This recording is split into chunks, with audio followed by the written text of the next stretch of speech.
In this duration, the process of organizing went through fundamental shifts in its structure. We went from a peer review-based paper presentation panel to an academic and research discussion-oriented panel session. During this transition, the organizing team had the opportunity of learning several key elements behind the organization of a workshop of this nature.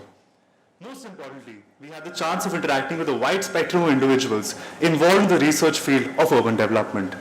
Their inputs and interactions further help us understand and construct the three themes of the panels before you. This led us to the next task of reaching out to the diverse set of panelists present before us. One such anecdote we recall is how we were able to reach out to Professor Dr. Santosh Mehrotra. We were actually guided to him by one of his students who we just randomly interacted with on a metro ride. While she, a professor herself, was not researching on the said panel theme, she mentioned a wide array of work undertaken by Professor Mehrotra. This is just one of the many instances we've had while trying to put together this workshop. We would like to thank all of you present today who have accommodated this research initiative in their busy schedules. We sincerely hope that this acts as an apt forum for your experience and opinion and maybe help broaden your perspective on our broader theme of urban transformation. Once again, thank you all, and we hope we engage in a fruitful discussion today. With that, we would like to invite our mentor and director of the Center for New Economic Studies, Professor Dipanshu Mohan, to share the welcoming remarks. All right. Thank you everyone for coming in. I just want to begin by asking or requesting you guys to give a huge round of applause to Prithvi, Harshita, Sahil, and Akshay. Thank you. The last 6 months or so, which includes the time when most students are off for their internship breaks, they're taking time off to relax, they were, I think, tirelessly toiling to get in touch with people to be part of this. So thanks a lot for the effort, guys. We hope we have a very interesting day today. At the same time, I just wanted to, for those who are not familiar with what the center's been associated or working with, to get a certain perspective on what we're doing. As of right now, the center has a team of around 20 students who are working and engaged with the research center at large, which includes around 50% of its students not from the university. These are students who are at Ashoka University. Some of them have done their PhD from Delhi University, and they're associated right now in various forms of research projects that the center is undertaking. The center has been working, and under the aegis we have Professor Sudarshan here, Professor Shriram. I don't think that this would have been possible at the time when initially the first project that the center undertook was on studying the local market economies in the street markets of Delhi. That was a project which was supported by the research grant committee at the university, and the chair of that committee is Professor Sudarshan, so he's here. So had that foresight not been there, I don't think we would have had at least the first step to get going. The project took us to another country, which is Cambodia. And I think I personally learned a tremendous amount with the interactions that we had around that period of time.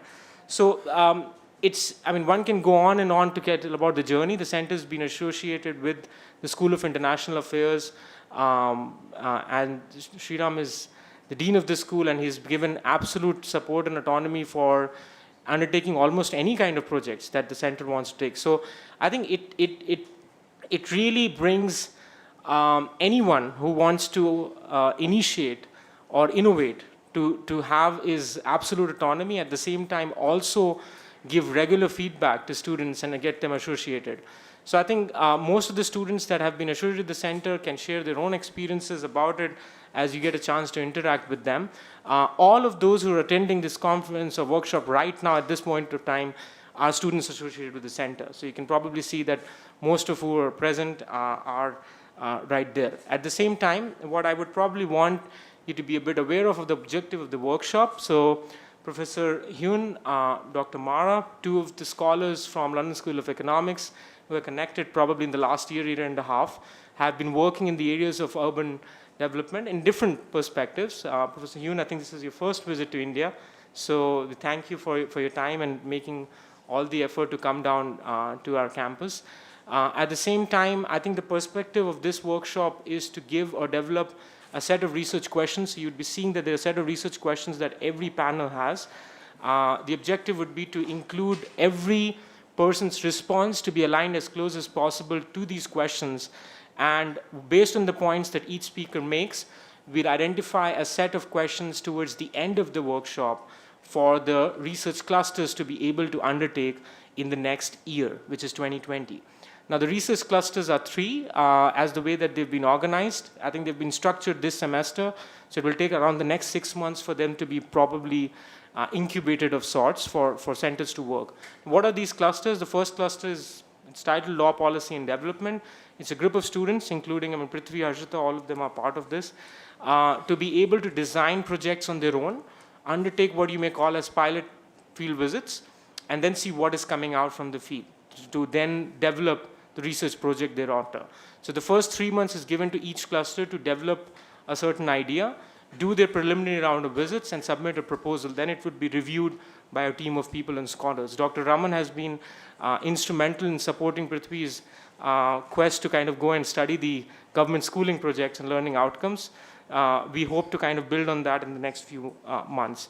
The second cluster is one what we call as technology and society. It's trying to study the socio-technical aspects of how technology is changing work and the content of work itself, but do so in a manner where we're looking at different communities. So right now we're undertaking a small project in the New Aruna Nagar or Majnu Katila space where you have the Tibetan community which is working. So the last 2 months there's been a team which has been visiting that space. The third is a group which will be now primarily led by Akshay Garg, who is a student of the School of Government and Public Policy, that has students from JSIA, Sahil and Shrijit, who are working in developing what we call as factoids, infographic sheets for policymakers to be able to make more wise decisions on certain set of issues.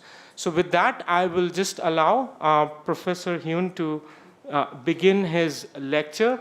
Of course, as I said, the center is something which is taking almost 60 to 70% of the time on a day-to-day basis. So there's always a lot to talk about it, but I just thought I'll give you a brief overview, and whatever aspects you may want to kind of discuss, we can do that over the first break, right? Okay, thank you. Professor Hyun, please. Sure.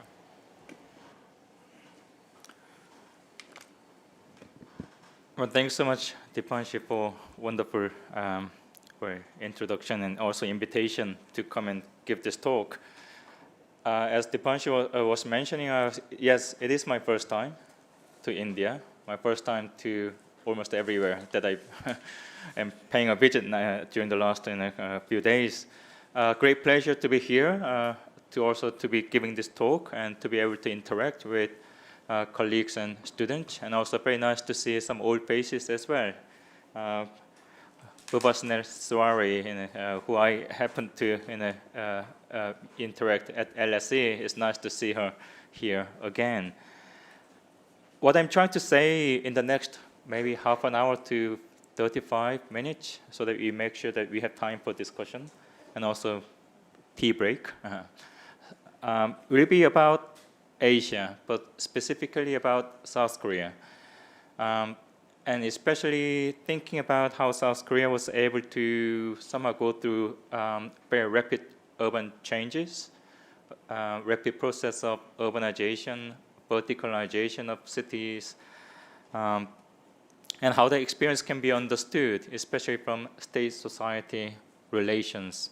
So what I'm trying to say here is taking the case of South Korea as an example to see how we can think more broadly, taking into consideration the politics, economics, and also social struggles to understand and interpret the urban change and urban transformation that we come to observe. So I'm at the LSE, currently Professor of Geography and Urban Studies at the Department of Geography and Environment, and also directing the Center for Southeast Asian Studies. And I've been looking very much on urbanization during the last 20 years taking place in East Asia, and more recently expanding to understand how the urbanization process takes place either in a similar way or different way when compared with East Asia. So it's urbanization in Southeast Asia also being part of my ongoing study at the moment. Without more introduction, let me just go straight into some of the starting points. So let me start by saying how South Korea is kind of what the status of housing is in South Korea. So this is something I discuss in my in my study of East Asian cities, especially the urbanization and urban transformation experience.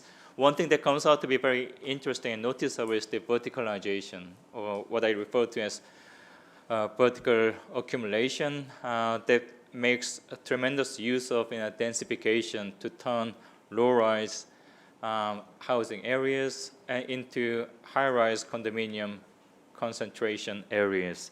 So when you actually look at the historical data of South Korea in terms of housing stocks, what used to be about 5.2% of entire housing stocks when it comes to condominium share in the national housing and provision in 1978, it has grown tremendously, especially throughout the 1980s and 1990s, having accumulated so much in terms of high-rise condominiums.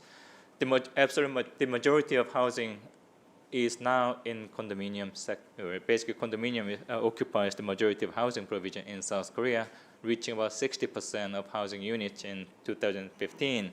So that's the landscape picture on the left-hand side, which comes from Seoul. Is probably a typical scene that you come to observe if you pay a visit to South Korean major cities. Now, this wasn't the case. I mean, a lot of these condominiums are basically replacing what used to be very crowded, low-quality housing, low-rise housing units. So, and also in doing so, improving the overall housing conditions for people as well. So 1980, when you look at the housing conditions, as you can see in the table, 2/3 of the people were housed in very poor housing conditions. So about 65% not having access to modern kitchen in urban areas in Korea in 1980.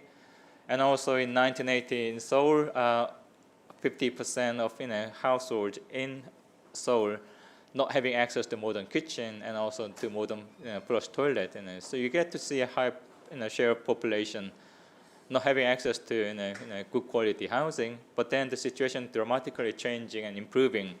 So by 1995, only about 15% or 12% not having access to either modern flush toilet or modern kitchen in urban areas in South Korea, and only 1/10 of the population in Seoul not having access to such facilities. So in a sense, you can say high-rise condominium and the huge scale of replacing previous housing units with high-rise condominium did contribute to improving the housing conditions of people in Korea. So that's a bit of a good, I guess to some extent, happy ending story. But what also turns out to be the case is the entire process was involving, especially the demolition and destruction of affordable housing units for the poor people in the country.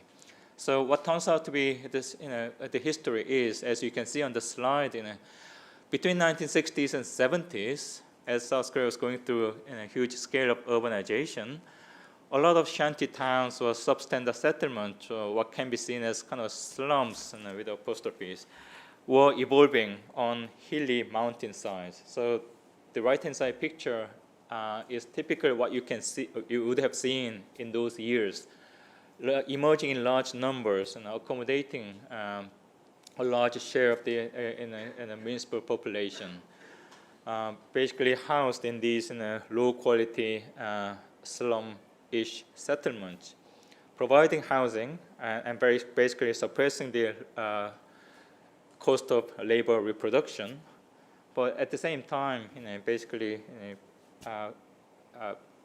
kind of becoming very much undesirable scenes in the eyes of political and economic elites at the time. And at the same time, the government was trying to promote kind of more formal housing construction. So on the left-hand side, the medium-rise walk-up blocks will be another typical scene that you might have been able to observe in those years, 70s and 80s, seeing the emergence of low-rise or medium-rise walk-up blocks, formal housing construction emerging in lowland areas. So you can kind of see a juxtaposition of these two types of housing emerging in the 60s and 70s. But largely, the right-hand side one will be more for low-cost and affordable housing units for urban poor people, whereas the left-hand side, more formal housing, was meant to be for the emerging middle classes in the country. And then what has happened in the 80s was basically the introduction of so-called joint redevelopment program. This was very much commercialized housing construction aimed at replacing low-cost, affordable shantytown dwellings with high-rise condominiums aimed at middle classes. So this was based on 1970s experiment where the government was trying to introduce a new policy to bring together the property owners to work together to promote in a kind of their own neighborhood redevelopment by property owners being able kind of encouraged to contribute financially to redevelopment project. This didn't work out in the 1970s because basically property owners still didn't have enough finance to make this happen.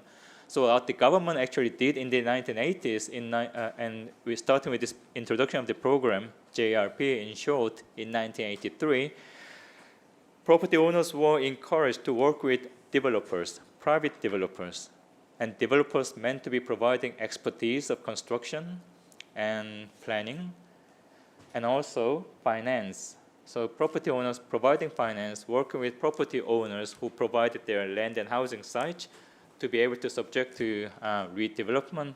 And this was very much a market way of redeveloping shanty towns. So property owners, I still keep saying, emphasizing property owners because these are not tenants who are meant to be at the center of redevelopment initiative. So property owners who owned land and housing already, working with developer to basically produce this very market-oriented commercial redevelopment scheme, which became really successful. And became a prototype, and any other subsequent redevelopment projects that were characterizing the landscape of South Korean urban areas was basically based on this notion, property owner working with developer in a market way to produce redevelopment, and basically redevelopment promoting verticalization of neighborhoods. So shantytown dwellings that you can see in the picture on the upper image, and it's the same area basically replaced by these high-rise condominiums. So exactly it's the same location. You can see it in the background, the same hill. Basically one shantytown replaced by high-rise condominium estate, and this being replicated one after the other to basically affect the entire Seoul, and also to be spread to other cities of South Korea. So in the 80s, about 10% of the flats constructed were basically produced in this way. The new housing units constructed in the 1980s being benefiting from this kind of redevelopment, but mostly targeting low-rise shanty towns, and therefore effectively reducing the affordable housing units for poor people. And effectively, this is the map of South Korea, the South Korean capital city of Seoul. The total land, the surface area is about 640 square kilometers. Effectively, this type of redevelopment scheme affecting many parts of Seoul, and not necessarily concentrated in the central part of Korea. Now, my question here for today's talk will be these three. How did South Korea address its housing question? And I mentioned this already to some extent, and especially the low-rise redevelopment of low-rise shanty towns being affected by this market way of property redevelopment by using the regulation and policy designed by the central government and municipal government of Seoul. But more importantly, the second question, how can you explain the rise of South Korea's vertical accumulation from political economic perspectives, especially by paying attention to state-society relations?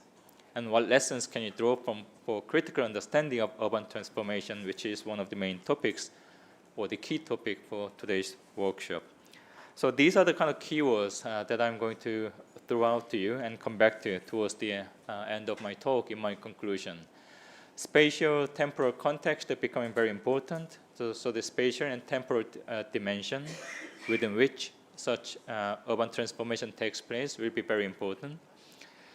Developmental state, especially the national state of South Korea, which had very strong developmentalist orientation, providing very important context within which state policies are being produced, nurturing the growth of capital and middle classes, especially the large conglomerates that are known as 재벌 in South Korean expression. But 재벌 has become more or less kind of accepted in a terminology in development studies nowadays for international development. And at the same time, think about the property hegemony, especially the revenue sharing model that has been very much at the center of this market-oriented way of redeveloping shanty towns. Investment in social infrastructure is something I would want to emphasize towards the end as what has been lacking in South Korean model and what needs to be more emphasized as a way of thinking about future development and urban transformation, and especially the last keywords in urban commonwealth, to think about how we are to conceptualize in a city as to be the site of commonwealth. Let me go straight to the second point. Before going further into state-society relations, one question to you is this one here. How many years would have taken for a country to experience a five-fold increase in real GDP per capita from the moment of economic takeoff? So if you kind of look at the historical data of real GDP per capita for each country, and if you kind of point out a particular year for experiencing this economic takeoff, and think about how many years a country would have taken to experience five-fold increase in real GDP per capita. I can tell you upfront, in the UK, for example, having spent about more than 160 years in the 18th and 19th century when UK was going through urbanization and industrial revolution and so on. Germany having spent more than 100 years to go through the same five-fold increase in real GDP per capita. USA having taken more than 100 years. Now, guess how many years? China, South Korea, Taiwan, Hong Kong, Singapore, the so-called late industrializing economies in Asia, which were going through very rapid transition in terms of economic development and urban development. Guess how many years they have taken? You have pretty much good guess. I thought it was, so yes, these are the number of years in South Korea, just about 22 years. Hong Kong, 28 years, Taiwan, 24, Singapore, 26, China, 25 as well. So this is based on a study by Mick Dunford and his colleague, Geoffrey Young, that came out in 2011, who was trying to look at historical data of real GDP per capita, and basically coming up with this conclusion. What is quite interesting about this comparison is, if you kind of translate this into one's, life cycle. So if you imagine your parents or your colleagues, depending on which age group you belong to, having entered the job market at the age of, like, say, 16, 18, or 20, before even reaching the retirement age in East Asia, they have gone through what used to be experience of multiple generations in the UK or USA. So the vivid experience of development embodied in one's human body was the case of Asian experience, right? Which is not quite the same as what you may have seen in the UK. So this kind of comes up in a very interesting way when it comes to intergenerational discussion in any family, right? In Asia, for example, it's a typical story of your someone's a student's great parents or even parents, talking about how it used to be my childhood and how it's quite different now, and how it is important for you to work really hard in your work, in your job places, study hard so that you can improve your human capital, And you can achieve what I have achieved, telling the stories of development to their children's generation, and children basically receiving this, yes, but we are living in different era. But it's not quite the same as like my great parents used to be working really hard, and then we are now in this situation, right? It's a very different contrasting experience. What is quite also interesting about this contrast is, the development they have seen, the accumulation of wealth that they were able to do, the way the state was guiding, the state policy, especially in East Asian context where a strong state was able to manipulate various policies, able to lead the way to set the foundation for development, nurturing the business, nurturing the class kind of formation, especially middle classes, very much being endorsed in people's mentality. Basically, there is always the kind of a situation in which people refer to the state, like Singaporean government, saying, thanks to the government, we are able to live in a very prosperous society. Thanks to a particular president in South Korea in the 70s and 80s, we are able to enjoy what we are enjoying now without continuously experiencing poverty. And you get to see this kind of a rhetoric discourse produced again and again, because you still live with the same generation who actually gone through this compressed development, right? Even though, as of now, 21st century, the openings, opportunities are not there in the same way they used to be existing many decades ago. In my talk, what I'm trying to work with is, in terms of theoretical perspectives, I'm going to be very much referring to making use of what critical geographer David Harvey was studying, the relationship between urbanization and industrialization, especially how these two are actually producing the kind of various kind of conditions upon which accumulation can be understood, especially capital accumulation and social reproduction of labor, especially in this case, the restructuring of the built environment.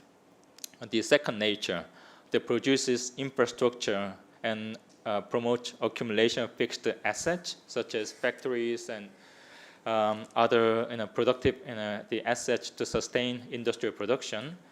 And all these require reshaping of the built environment, and also the production of housing and other urban amenities for the reproduction of social reproduction of labor. So these are all requiring some sort of investment and input into the built environment, and produces, on the one hand, urbanization that comes with expansion of the infrastructure for living and industrial, for human living, so expansion of settlement, and including also redevelopment of existing city spaces, and also expansion of built environment for sustaining industrial development, right? And on the right-hand side, I also build upon Antonio Gramsci, especially his notion of integral state, which actually makes use of this kind of dialectical relationship between hegemony construction and state domination. I won't go too much into detail, but this is just to show you how I conceptualize and also make use of David Harvey's framework of this capital accumulation and circulation of capital. So these relationship between industrialization and urbanization requires us to pay attention not only to the workings of capital, but also the issues of state power, ideology, discourse, institutional arrangement that makes capital accumulation possible. And also at the same time, the integral state comes with this understanding of hegemony construction and state domination. But here, let me just mention that it's important to understand how state domination is being pursued by means of making use of state coercion, the violence, by making use of state apparatus like the army, military, or ideological domination, but mostly put into force by using basically the state power and violence. Whereas the hegemony requires the construction of consensus by means of producing various discourse and ideological imposition in order to somehow attract, co-opt the subordinate classes.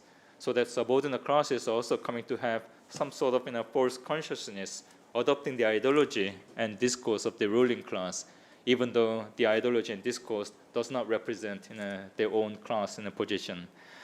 What is quite important about integral state idea from Antonio Gramsci is how these two are working together.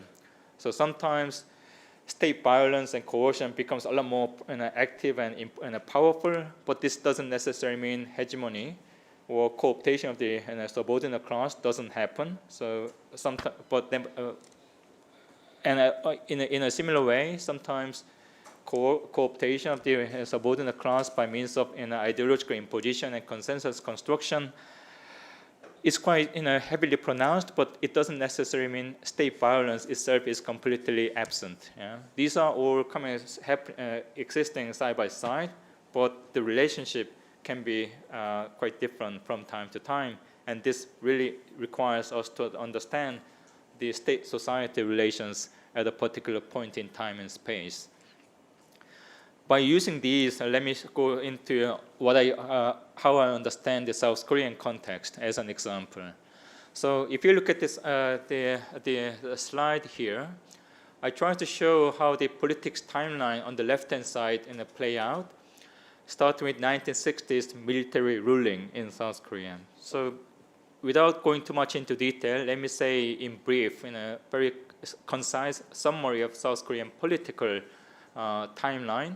In 1960, there was the kind of People's Revolution. In 1960, the 19th of April is one date people remember when in the People's Revolution, an uprising basically brought the corrupted a government down and produced a very democratic government, which only existed in for a short period of time because of 1960, the military coup that occurred shortly after People's Revolution, producing military government, which basically stayed up until 1979 with this military, the coup d'etat leader staying in power as president until 1979 when he was assassinated by his right wing, basically the head of Korean CIA, killing him in a banquet.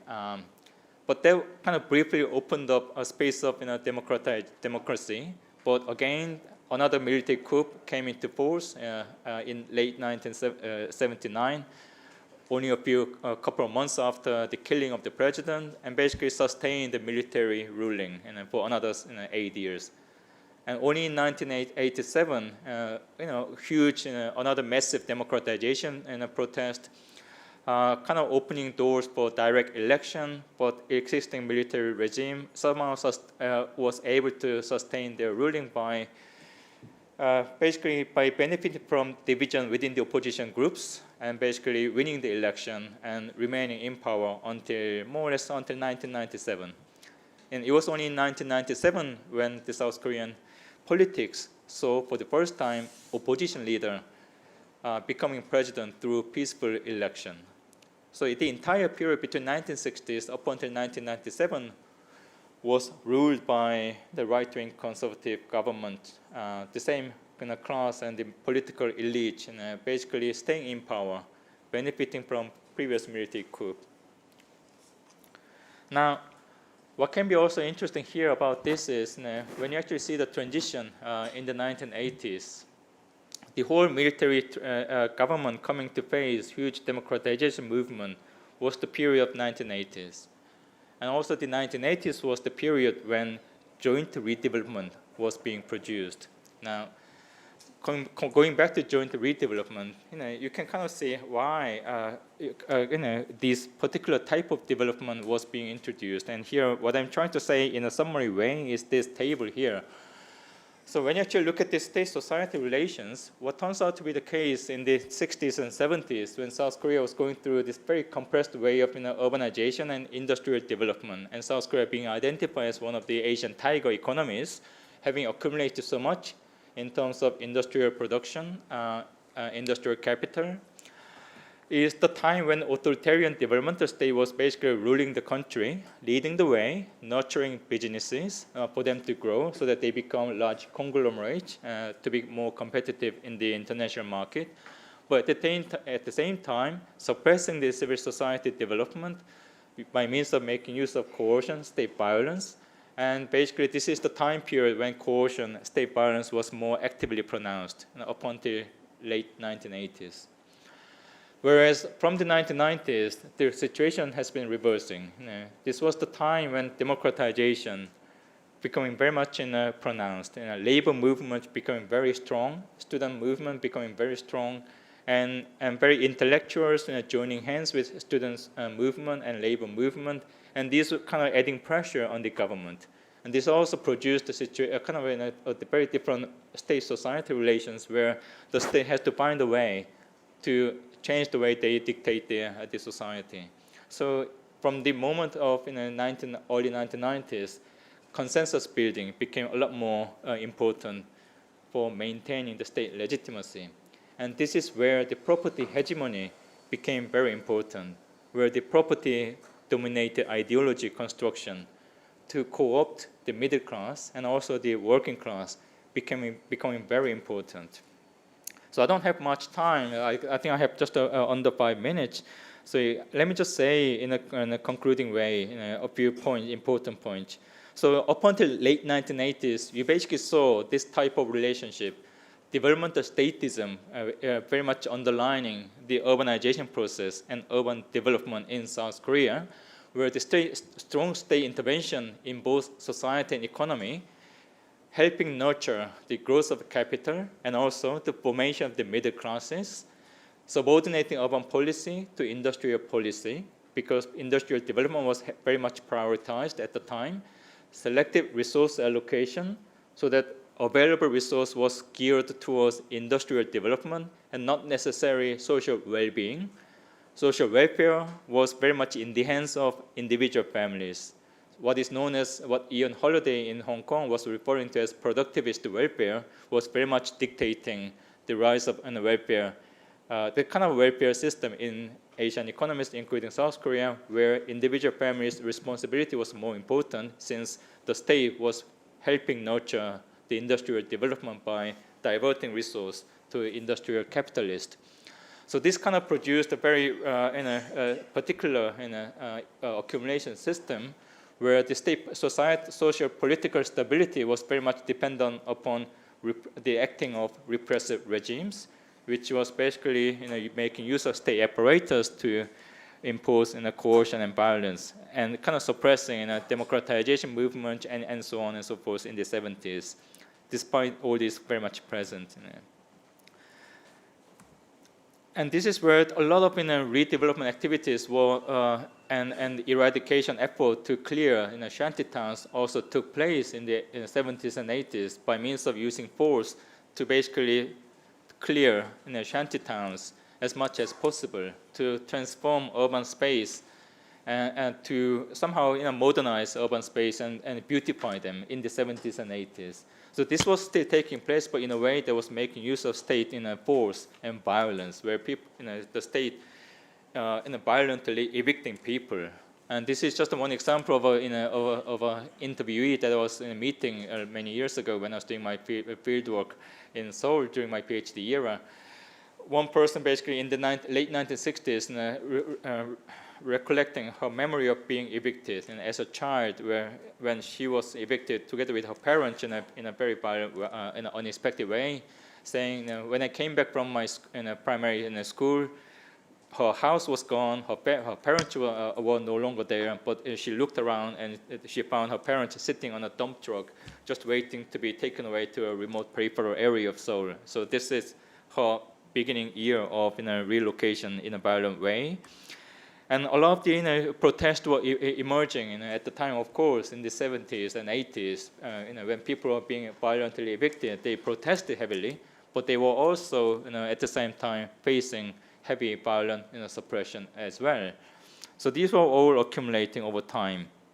What turned out to be the case from the 1990s was basically a very different situation where the state, having faced mounting protest, and also the mounting pressure from the society through democratization movement and labor movement, no longer being able to sustain the way they were ruling using state violence only, basically changing the way they were interacting with the state society. And here the consensus building, consent becoming a lot more important, and here the use of property ideology through the promotion of speculative urbanization becoming very important. So people increasingly seeing investment in property asset becoming very important for their own survival, but also for their own asset accumulation to address their welfare need, and the state effectively using this as a way of promoting new type of urban development where joint redevelopment emerging as a new investment development model, even for property owners who used to live in shanty towns, by allowing them to work with developers who provided finance and expertise to encourage property owners to become apartment condominium owners, and at the same time benefiting from huge rent gap that was being created in these shanty towns. And this was possible also partly because in South Korea, the industrial production-wise, the net profit rate in manufacturing industry was really drastically falling compared to what used to be in the 60s and 70s. So according to some studies, in the 1960s, the net profit rate in manufacturing industry was almost reaching 40%. Huge profit rate experienced by industrial capitalists at the time by making use of cheap labor force, labor-intensive industry, export-oriented economy, producing huge opportunity for profit making.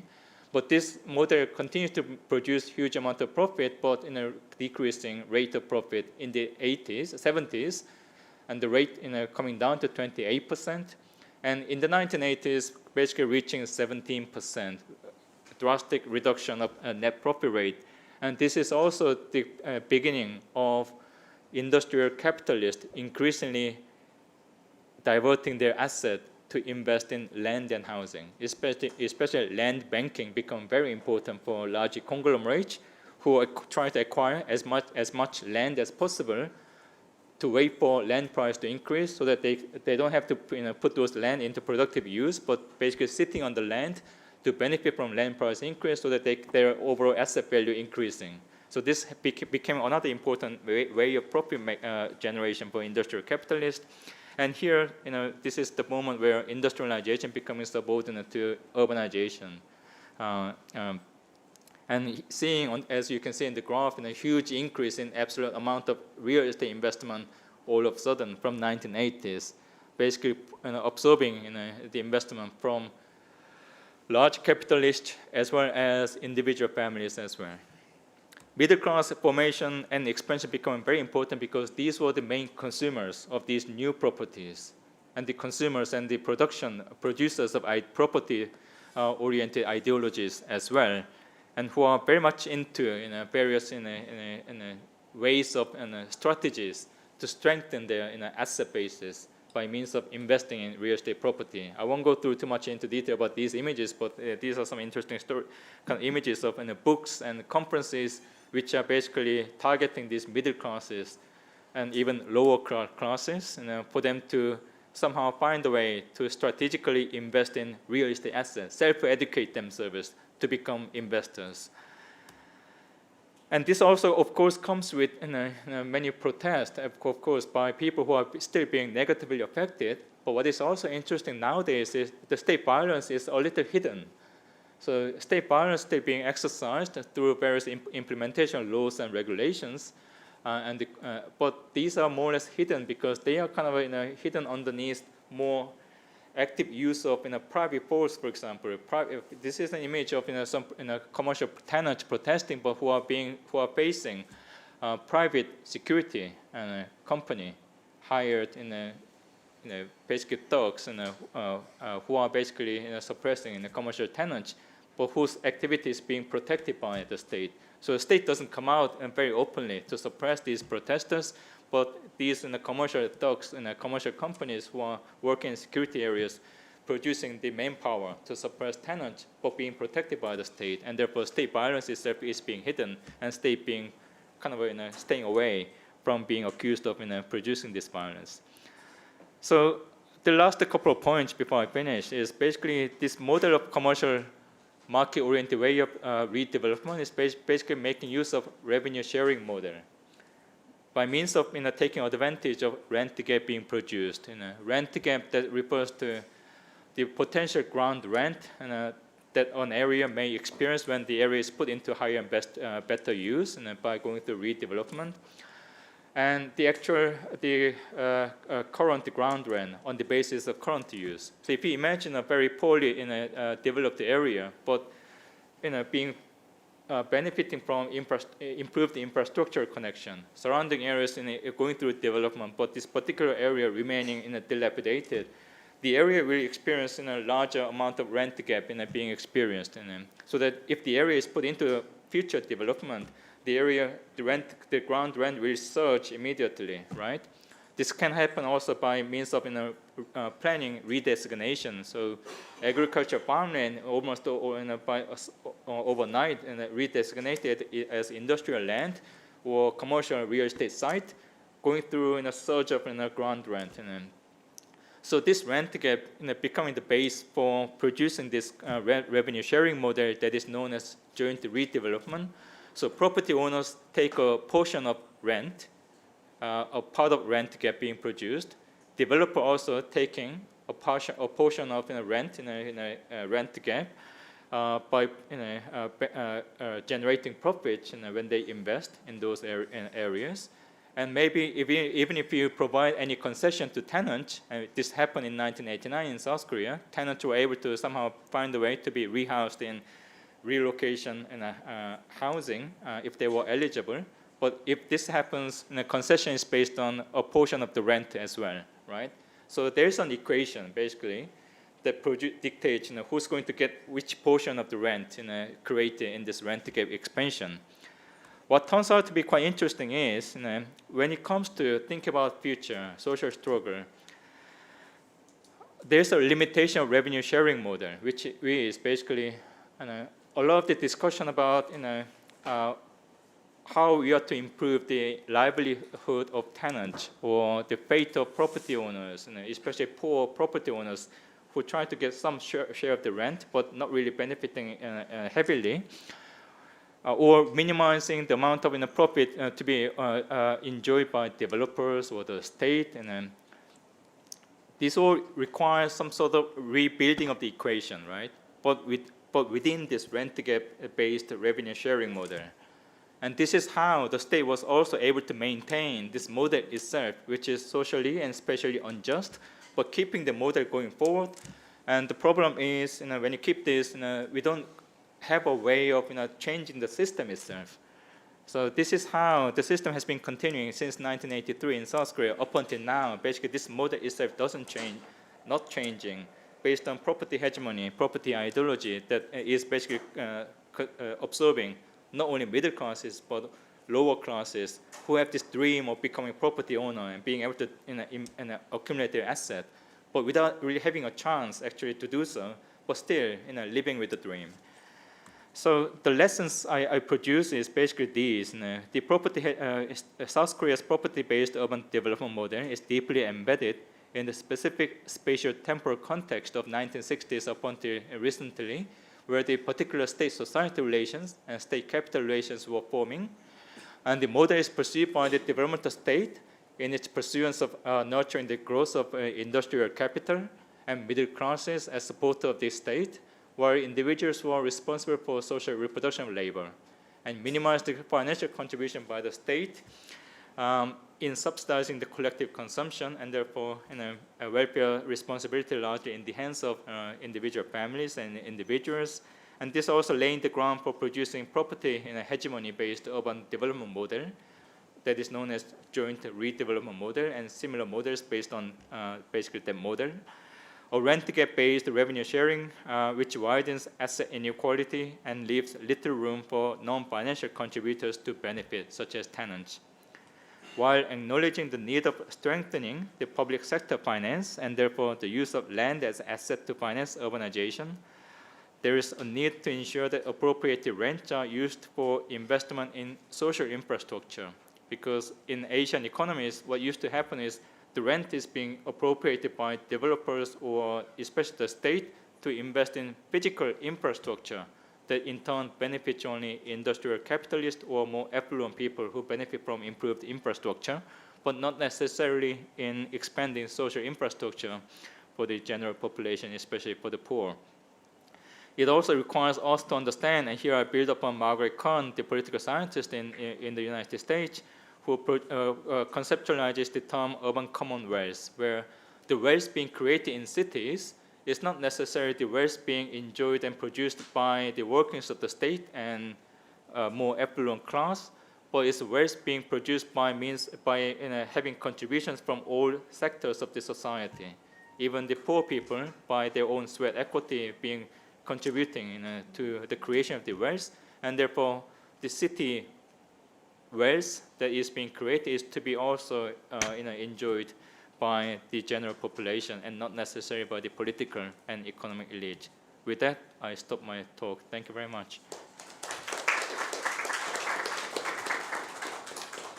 Thank you, Professor Yun. I think this was a very enriching subject, and I don't know if we were really discussing South Korea or India in the times that we're actually living, because the aspect which is very important, I think the three kind of C's that you discussed on moving towards a rapid development trajectory by having a very interchangeable connection between consent, coercion, and cooperation. I think that's something which is a key takeaway of looking at what we are seeing, Sure. because there is a transition that we are seeing in countries which are trying to kickstart and push growth in a very rapid trajectory. And I think the concept of property hegemony, we recently had the corporate income tax slashed into 25%. This has happened yesterday. And that was primarily one of the aspects which were being pushed by property owners actually in India, because there is a rapid destruction of profit margins that was happening. So I think this is a very interesting time. With that, I would request the Dean, Dr. Sriram, to give his response, and then we'll open up the discussion. Thank you. Thank you, Professor Shin. I think, I am no expertise in urban developmental issues, but I was quite struck by the clear correlation you drew between the coercive, strong developmental state and the transformation in the housing sector in urban South Korea. And it seems that this erasing of the shanty towns and their replacement with the condos was quote unquote quite a disciplined or orderly process. And you of course mentioned that under military rule, obviously protests and such things would have been impossible. And that takes us to the whole question of this Lee Kuan Yew model of the enlightened autocracies. And I just wonder whether that actually appears to be, is it really necessary to achieve this kind of transformation? Because end of the day, despite the violence, you said that it solved, it improved the quality of housing for the urban poor. So is this a necessary price to pay? In a way, it's a very fundamental debate that the Asian values that we've gone over and over and over it many, many times. So this rapid urban transformation, compressed development, these kind of phrases you used, is this actually still necessary as a kind of a stage-wise evolution to a higher state of being, which is more prosperity and democracy? And was this actually necessary for South Korea to attain its middle to high income status and relatively better urban living conditions today than was the case 50 years ago? And related to this is the contrast with the developing countries that have started off being democracies or as full-fledged competitive political systems with a lot of contestation, where there seems to be pell-mell kind of urbanization. Most developing countries. I mean, the one I remember very distinctly is just a few years ago, there was a devastating earthquake in Nepal.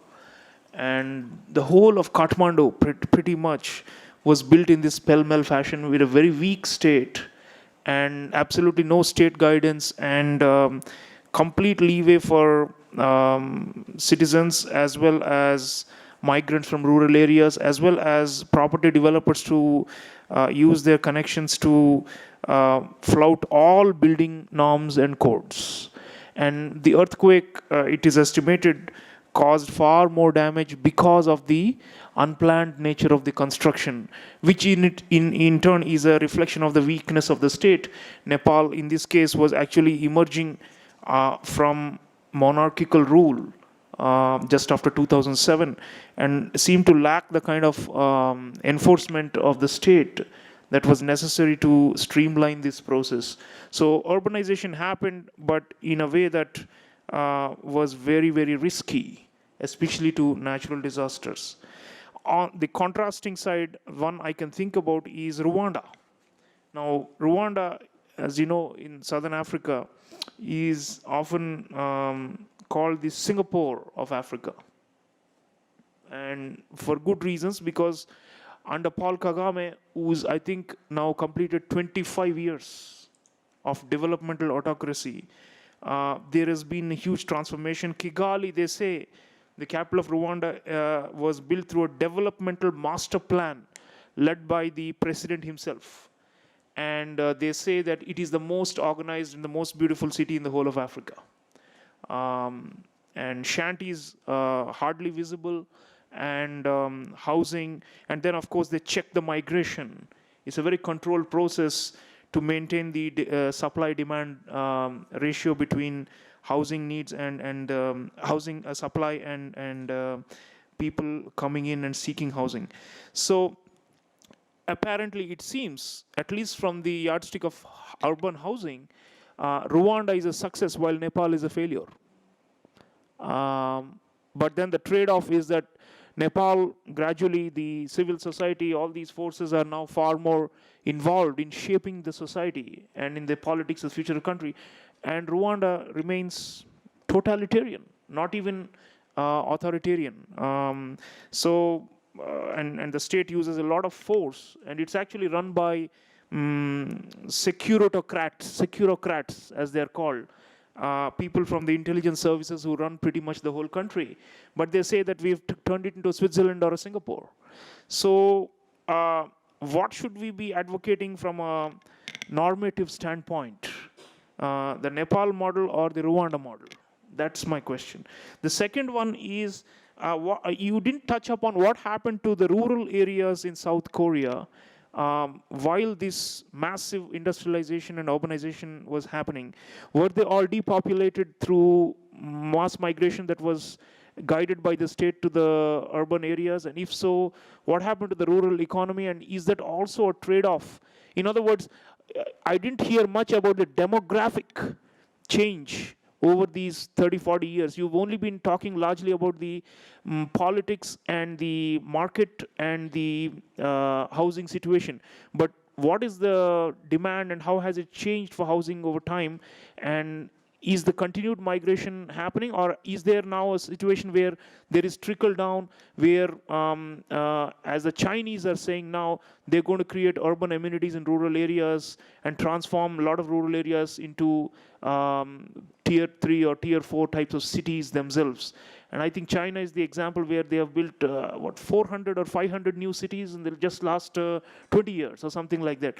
So what happens to the other side of the picture, which is the rural economy and the rural population, and probably even rural housing, which is quite different from the urban context? Thank you.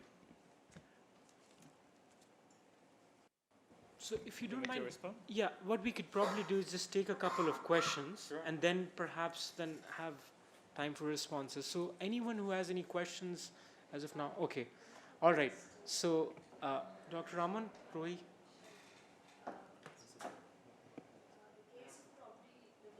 You described, it's common to most Asian countries, right? It's premised on the fact that you can continuously tap the rent gap because the land prices are going to expand. But the Indian example that he talked about, that government of India stepping in and relaxing the interest for developers, is also pushed by the fact that this credit-based financing and the assumption that land-based financing is going to take a always to take a steep curve increase, led us into a situation where the stability of the financial institutions are also at stake, because the largest non-profit performing assets are the real estate and the housing assets. Yeah, it is in this light I was interested to know what happened in Korea post financial crisis, because Korea was one of the contexts where it was affected, right, and the land finance linkages were much more stronger than what had happened in India. Batima, please, your question. Yeah, please. Thank you so much, Professor Shin. It was a very fascinating presentation. I was just wondering that you just had one slide on the tale of the evictee, and one would like to know more about the trajectory of what happened in terms of urban inequalities and urban poverty, because clearly there's this whole unequal spatial development that has been taking place, and also the link to the livelihoods, because a lot of, like you've mentioned about social infrastructure and housing schemes in India and abroad have actually displaced, and all the resettlement plans have been in spaces which is very away from the livelihood opportunities. So your thoughts on that? And finally, with respect to a lot of theories on urban development, I found a lot of overlaps, and I wanted to know whether, there's convergence, or are there points of departure? For example, Harvey's accumulation by dispossession itself, I mean, are you actually borrowing from that? And then there's occupancy urbanism by Solomon Benjamin, and then there's speculative urbanism, also urbanization that you've spoken about. There's Indian urbanization, again talking about similar things. And yes, of course, Ananya Roy's idea of subaltern urbanism, wherein she's talking about exactly how revalorization of this devalued land takes place through a lot of capital coming inside. So, thank you. Ma'am, you had a question? Yeah, thank you for your paper. I was fortunate to visit South Korea this summer and visit Seoul and Jeonju and associated areas. It was very interesting to see the generational divide which related to urban planning, in relation to urban planning. Particularly, I would be interested with your notion of the urban commonwealth and the generational attitudes to it. For example, when I visited this wonderful place called Cheonggyecheon, which is a very interesting place of the socio-political stability and public art area, which is a 10-kilometer ecological stream within the heart of Seoul. I was noticing not only was it a landmark of aesthetics, but also economic prosperity, but there was a generational divide in sort of in relating, as well as in, what should I say, in enjoying the area. The older generation are far more involved in protests. There's a huge left and right divide, whereas the younger generation, who are supposed to be very busy bees, were actually taking time off to come into that area and enjoy the heart of the city. And I was thinking what responses you could have with relation to urban transformation, urban commonwealth, and intergenerational divide in Seoul. Yeah. I think that will be more than enough. Well, thank you very much for those fascinating questions. So, gives me a chance to elaborate further on what I was trying to discuss. And how many minutes do I have, actually? 10 minutes. Does that also going to involve shortening of the break? I try to make it as quick as possible so that we can have a coffee break. Anyway, let me just do in a more kind of simplified way, but still responding to each question as much as I can. Nepal versus Rwanda. It's a good question. I mean, it's a question I always come across, and also I always ask myself as well about the governance and politics. Is this experience something that can be replicated, and to what extent can it be possible? Now, to cut the long story short, and this itself requires probably another 1 hour, I think, for further discussions. Now, even in Singapore, including Singapore, South Korea, let's say South Korea and Singapore both, all these are, which are seen to be received as sort of successful urban transformation model,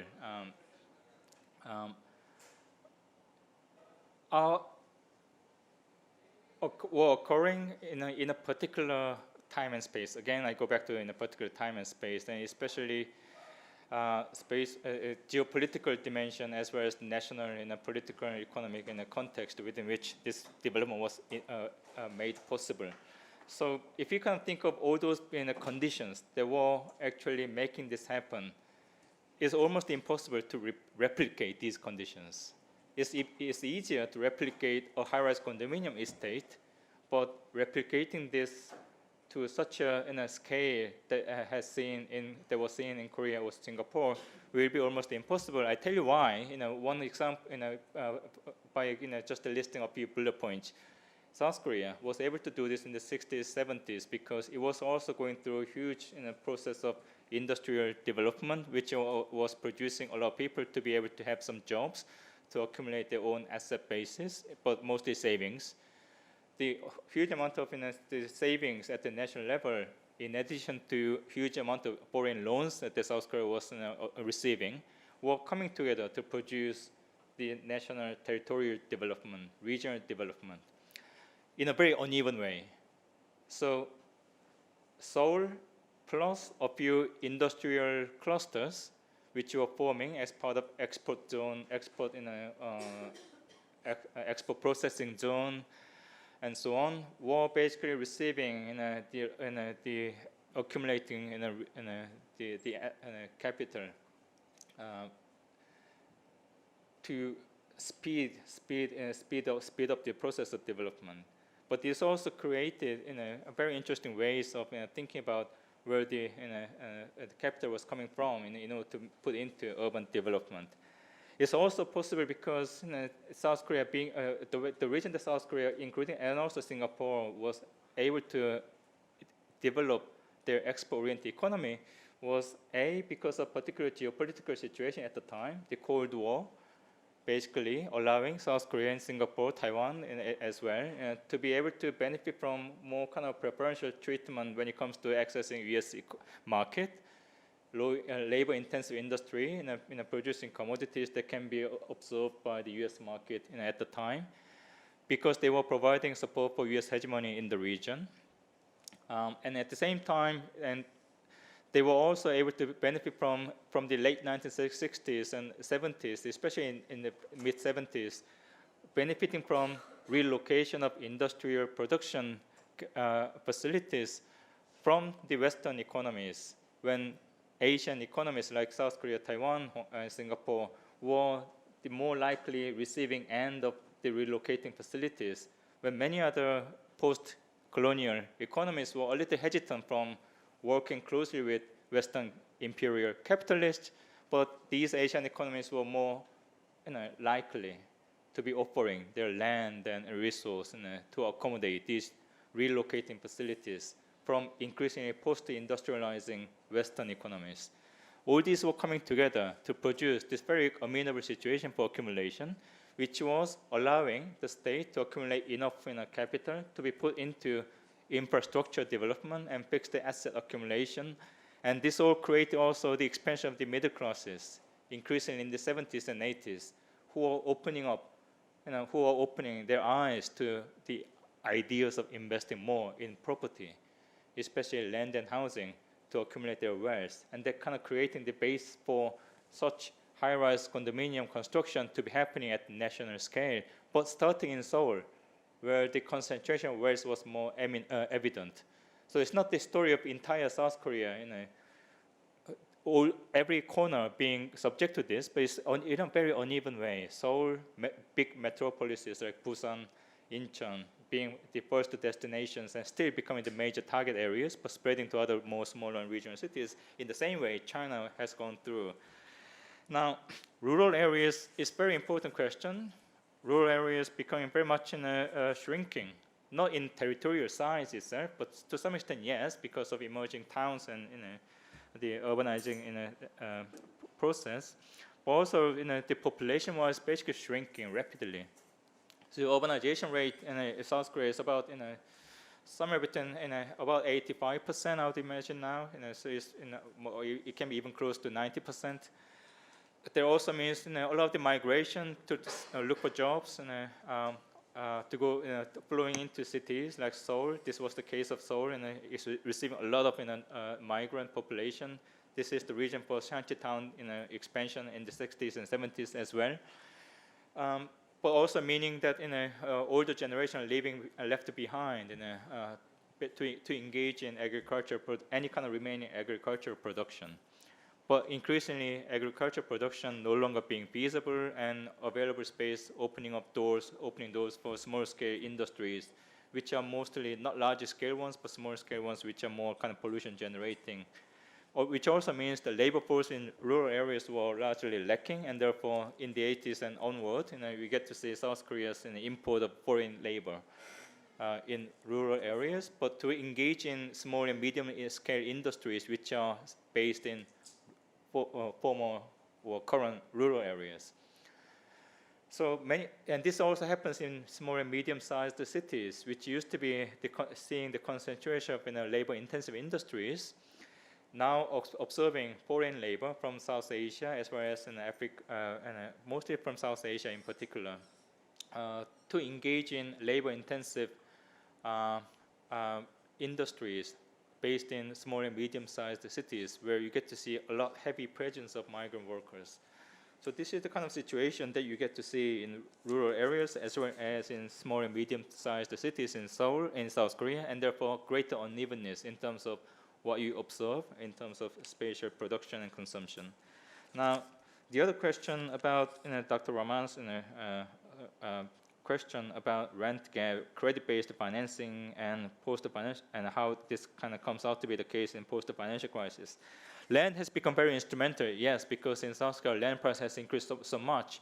Between 1963 and 2013, during the half a century period, South Korea's nominal land price has increased by 3,000 times, while during the same time period, the nominal price of oil, gasoline, and rice for family consumption increased by 50 times, right? 50 times versus 3,000 times. It's huge increase in land price, and therefore also housing price as well. And this all basically shows land price has been increasing at a way, way higher rate more than inflation during the years. And that has become a major source of financing development, even for the government. Basically, the state institution in South Korea who was doing land readjustment assembly and selling land and after readjustment to developers was basically depending heavily on land price increase and land being the main financing tool, so that the state doesn't really put so much in a financial contribution to development, but basically they using the land to attract developers, families to contribute financially to build infrastructure and housing as well, and especially middle classes and large conglomerates. So after financial crisis, what turns out to be the case is, because financial crisis also meant that there is not much other opportunity to make profit, industrial production was declining in South Korea anyway. So while the service and in the services becoming a lot more strengthened, especially higher-end services, and manufacturing industries relocating increasingly to other Southeast Asian and Chinese territories, what turns out to be the remaining sector is basically land and housing, becoming even more important. So speculation became even more rampant actually after the financial crisis of 1998 and 1997, and it's basically more strengthened the situation of land and housing becoming a major target of speculation. This also meant that evictees who was negatively affected. Evictees that I showed, basically they were sustaining their living in remaining informal, remaining shanty towns. So 60s and 70s eviction were leading initially evictees moving to peripheral areas where they were dumped to start from the scratch to build their own self-built house and consolidate what they built, or increasing to in the 70s and 80s when larger scale redevelopment on a commercial basis taking place, many evictees were basically moving into existing remaining shanty towns, which created what is known as exclusionary displacement, where the reduction and disappearance of affordable housing units for poor people, leading to the increased price of increased rent and price of housing in remaining shanty towns, because they were kind of flooding in large numbers into existing areas, and therefore poor people ending up paying more than they used to, even though because of the higher demand for affordable housing, which is disappearing rapidly in numbers. Now, this also meant that they were stuck without being able to benefit from huge increase in housing price and land price during the years. And nowadays, after financial crisis, for example, in a financial crisis period, there's a greater level of inequality, especially greater level of not income inequality, but asset inequality being increasingly rampant. So if you look at different statistics, and asset inequality is very difficult to obtain because of hidden wealth and so on. But many reportings will say South Korea is like 90% unequal. Sorry, it's the asset inequality, the coefficient will be like at 0.9, almost unequal status. Way more than income inequality, which tends to be around 0.4, if you look at just the Gini coefficient. Now, the other question, generational divide, is yes, it's a great issue. Cheonggyecheon, which is something I take my friends and colleagues when they visit Seoul, but I also explain it's a very expensive fountain, artificial fountain, because water is being pumped back into upstream by using motors. No, it's not natural downflow of water. It's a downstream water pumped back into upstream to flow again. So it's a very artificial fountain, which creates all sorts of environmental problems, largely because the particular mayor who eventually became president, who is now in jail, by the way, was trying to use the Cheonggyecheon as one of his legacies to become president while he was the mayor of Seoul. And basically, the idea of Cheonggyecheon river stream restoration was already in the 90s, early 1990s, but he basically used the idea to compress the time for development restoration, which kind of excluded any chance of natural restoration. Now, it's a site because it's a central part of Seoul, and therefore it's a site of various contestation, protest, and older generation that you see nowadays, if you visit Korea, they'll be protesting heavily, but in small numbers. In Honduras, for example, or sometimes in thousands, but they are waving the South Korean flag as well as American flag. And these are basically right-wing people and conservative people who are feeling excluded in the more progressive liberal politics as of now, and who are learning from their previous basically they are learning the tactics of what used to be the tactics of a democratization movement, occupying the space and singing the songs and chanting slogans and doing the things that they were despising in previous era, and basically doing this. While at the same time, younger generation either being excluded and being increasingly precarious, or those who are able to actually enjoy out in the open door will be those who are more the children of more affluent class, I would imagine. But other precarious people are really not seeing their presence in those public space in the way that you may observe. They are actually stuck in very precarious living conditions and job situations, so that they don't really have time to actually have leisure in a way that you may observe. I think I stopped there. Thank you so much, Professor Shin. I personally feel that the kind of context that has been built with respect to you having the property ownership schemes that are followed with a commercial and a market-oriented format, and the kind of impact that it's had on the hegemony shareholding system in the broad perspective. At the same point in time, you have now this generational shift that is taking place. I think the analysis that has been done with respect to the Korean situation is something that clearly applies to India as well, specifically when looking at this concept of affordable housing. So thank you so much for your analysis. And with that, we come to the conclusion of the opening session of the workshop. May I now request Dr. Sriram Chaulia to please present a token of appreciation to to Professor Shin.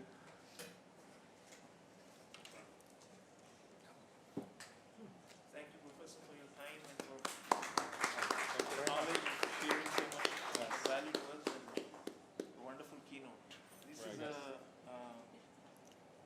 scarf of our school colors. Now we have 8 of them, and the one hosting you today is the School of International Affairs, which is orange. Right. But we have developed into a high quality humanities and social sciences university. We have just been named as one of, I think, less than 20 institutions of eminence in this country by the government. Congratulations. So we are very proud of these 10, and this symbol, it marks the 10 years of our university, because this is the 10th anniversary year, and it's a privilege to host you at this time. Well, thank you very much. Maybe we should pose Sure. for the photograph with the.